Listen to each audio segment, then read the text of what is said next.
Jeremiah Fears has committed.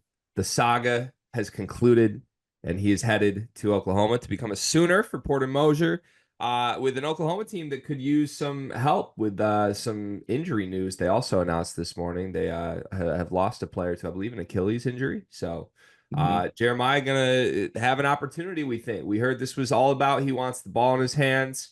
He wants somewhere he can play right away. Oklahoma, we think on paper, is a good landing spot for that. And selfishly, we'll get to see Jeremiah Fears in the SEC as Oklahoma has just moved to the SEC for the first time. But, a lot of transfers in that backcourt. Duke Miles, Kobe Elvis, Dayton, High Point transfers. Jeremiah may be able to just go head to head with those guys and win a big role. So, do you like this landing spot? And how do you feel about this news? Well, I mean, it gets to solve one of the lifelong questions that I've always had, which is what would Jeremiah Fears look like with Porter Moser? I always ask myself that at least a couple of days a week, like what would that pairing be like? What would they be like as player coach? But no, uh, look, at the end of this saga, Jeremiah, I think, is going to get kind of what he's looking for. And he's looking for somebody to give him an opportunity to play this season at this point and have the ball in his hands a lot. And yes, there are some guards that have experience on this team that you did bring up, but I think that he probably becomes the most talented guard on this team from day one. Now, what is that going to look like? There's probably going to have to be some steps along the way with him because look, for as good as a scorer as he is, and we believe in him as a scorer and a player, he's a reclass freshman, undersized guard. Like those guys fight uphill battles typically in their first year when they reclass to the point guard position and are put in like a high usage role. But I do think, just the glass half full, there is a world where being in a college environment helps him out more than another year at AZ Compass Prep or whatever way he was going to go for his last year of high school. Yeah. Um, yeah, sure.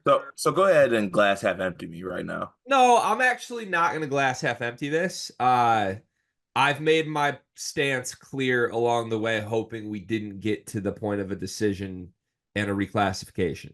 I think they had time to go back and change their minds. But I've also sort of oddly talked myself into this not being the career crippling thing that I think I made it out to be at times.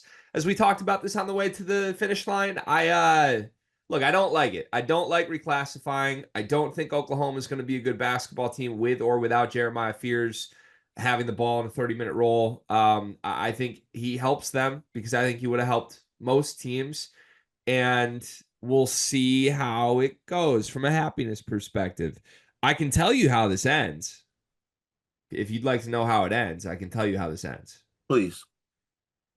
The way it ends for Milo Suzan and Otega Owe and Javion McCollum and every other decent Oklahoma player from last season's team that is now not at Oklahoma a season later.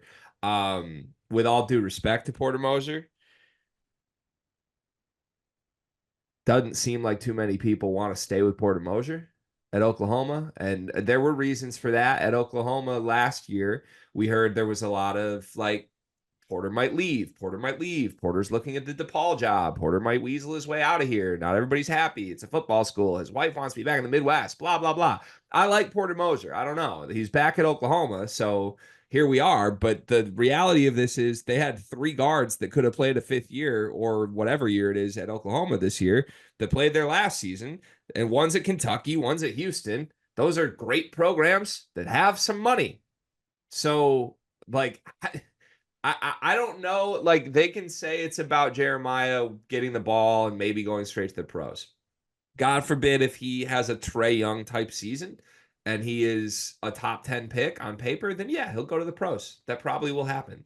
The immense likelihood here is that's not going to happen.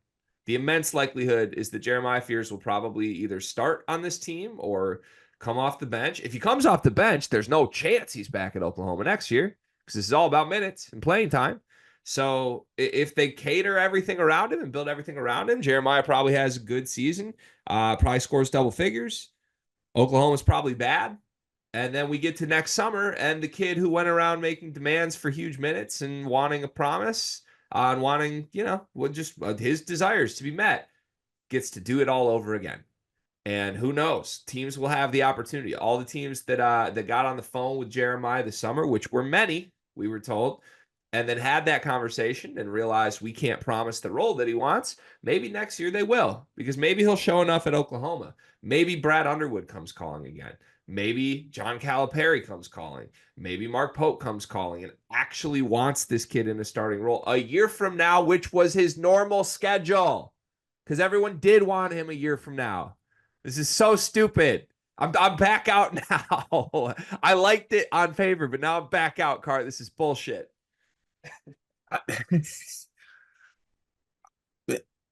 Look, I never wanted to watch Jeremiah play for Oklahoma. Like just given my own personal beliefs on the situation. But at the end of it, kid's getting what he wants. And now this is kind of like, I'm saying, you made your bed.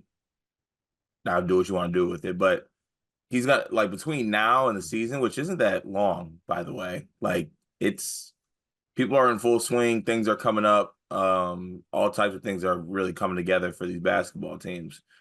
There's gonna have to be a very fast step body wise, because it's like I said earlier, it seems to be this rude awakening for reclass point guards that you're playing up against these 23-year-olds who have been in college weight room programs their whole career and the whole 7 years they've been in college. It can sometimes get spooky. Yeah. I mean, you're with me. There's no chance he plays season 2 at Oklahoma, right? I don't think so. No, No chance. So no. like if you frame it that way of like, hey, I could have gone to high school one more year, made no money, and that is what it is, versus like I'd assume he's cashing some sort of paycheck to go to Oklahoma and just if that's just the decision, like I'm still gonna go to the different school next year anyway, then in some senses I don't hate this. I just don't like that that's where like our sport is, where kids are like pre-planning a transfer. Like that's truly what I think has happened here. I think Fears and family approach this and we're like, oh well, he can just leave his school after 1 year anyway. So why not? And I don't like that. That feels icky to me. I don't think it's great. Do you think he's gonna start on this team? Yes, I think he got promised he's going to start, but do you think he's actually going to start? yes, Because you think he's better than Kobe Elvis? yes. Can I give you the one reason I would be really afraid of this if I was the Fierce family? Thanks, Mel. I got a Why? hand delivered coffee right now. Oh, thank you, Mal. Here's why. I'd like to go down the list of players in Oklahoma's projected rotation. Here's one column for each player. Fifth year, sixth year, senior, fifth year, senior, fifth year, redshirt junior. That's their top 8. So 17-year-old, 145-pound superstar guard who wants the ball every possession is joining a team full of 24-year-olds. What could go wrong? Like, I don't think sounds like a match made in heaven. I don't know. Maybe it works and he's that special, but shit, Duke Miles, Kobe Elvis, and Bryson Goodline are there for their final season with a hint of desperation to playing for Oklahoma. I would assume they're not geeked about this ad, but we'll see. It also, I will say this, Cart, the fact that Porter Moser went here indicates a little like where Porter Moser's at to me. You know what I mean? What in what sense? It reeks of some desperation from his side.